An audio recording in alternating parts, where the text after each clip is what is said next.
Hi, I'm Dominic. I work here at Tormach on the education team. Today, what I'd like to talk about is setting up your origins for your machine. And when I talk about origins, we really need to talk about the Cartesian coordinate system. When your machine is running,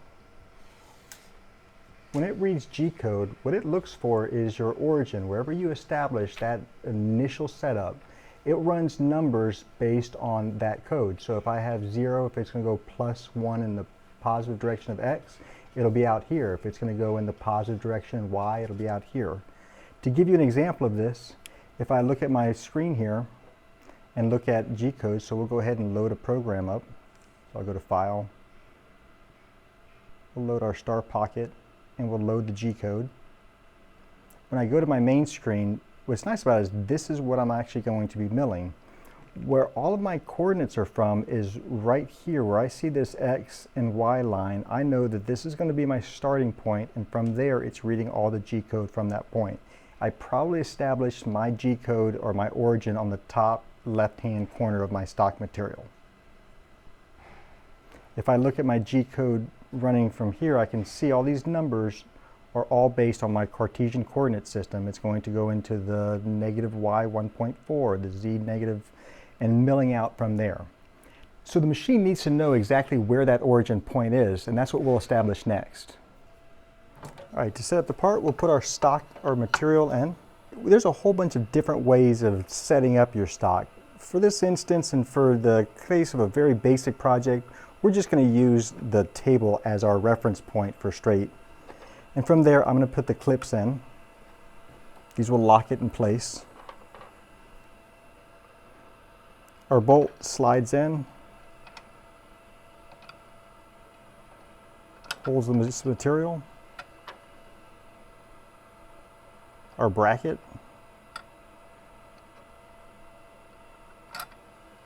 and finally our top. We can use a washer or not, it'll still hold on for what we need for today. And I'm going to tighten it till it's nice and snug. I'm going to do the same thing on the other side.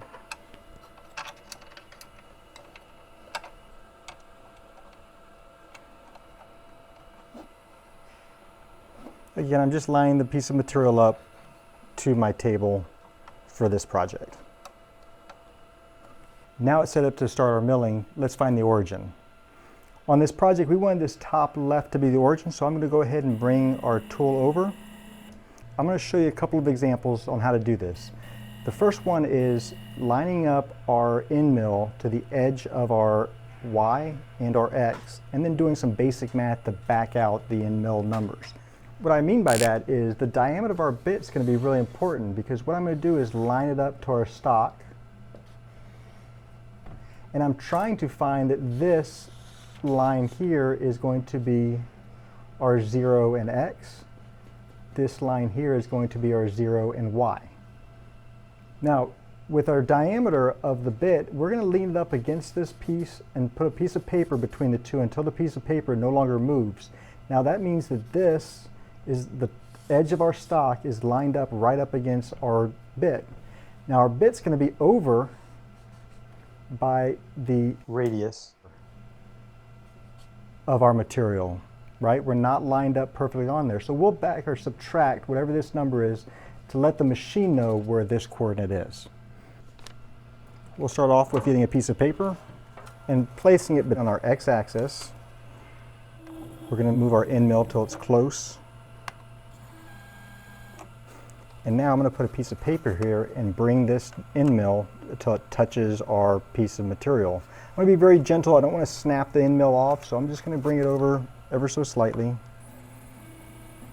till it's just close. I'll put my paper in between the two.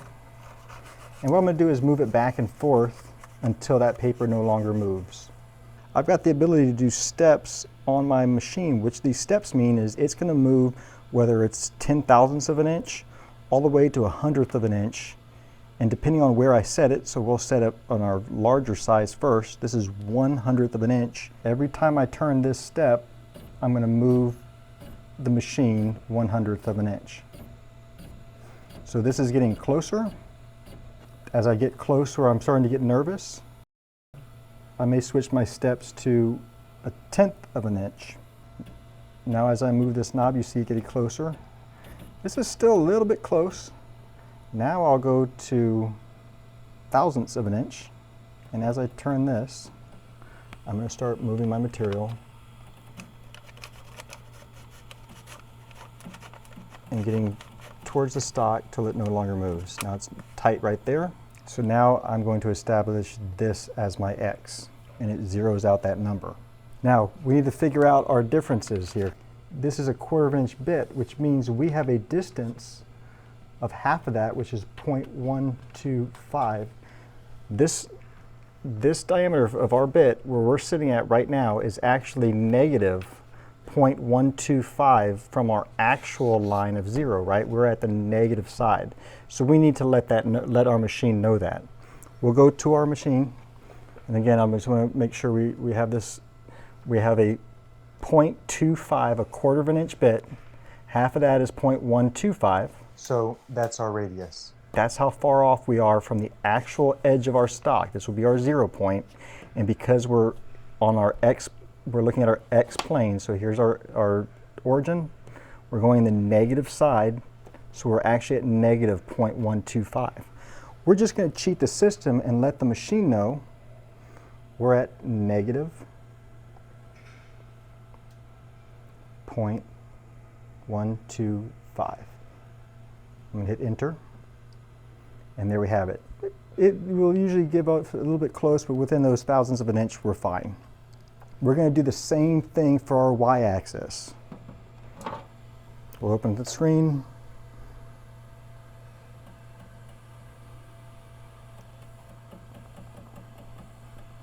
And I'm just backing it off the stock to make sure it's not going to be touching it. And I'm going to go around to the next side. Now we're on our Y side. Again, Y is our front to back. We'll put our piece of paper in, and we won't be able to see the piece very easily, so I might move it something like that. And as I get closer, now we're going to press our Y because we're in the Y axis, and we're going to do the same thing. So as I'm spinning this wheel, we should be getting closer to our stock material. And as we get closer, it'll start to bind up. That's pretty tight right there. In fact, I can't get that piece of paper in there anymore, so we're about good. Okay, so we're now on my Y side. And now we're going to do the exact same thing. We're at 0. But again, if I look at my screen up here, my bit's over on the top side of Y. So here's Y0. My bit is here. I know it's 0.25, but I'm on the positive side. So this now cheats it to, we should say 0.125 on the positive side. So that's a plus 125. How I do that here is I'm going to cheat the same system, add in 0.125, hit enter, and now we should have our numbers. To check that really quickly, I'll just hit my page up, get it out of the way. I'm just going to bring the tool over till I'm close to 0 on both of these numbers. It should be 0 on my X, which is close, 0 on my Y. And if I look, it should be right above that corner piece. So that should be correct. Let's go ahead and find our Z. That'll be our last section. Now we worked with an electronic tool setter earlier, but if you don't have your electronic tool setter, we're going to do the exact same thing with a piece of paper and run that Z. We'll place the piece of paper on top of the stock.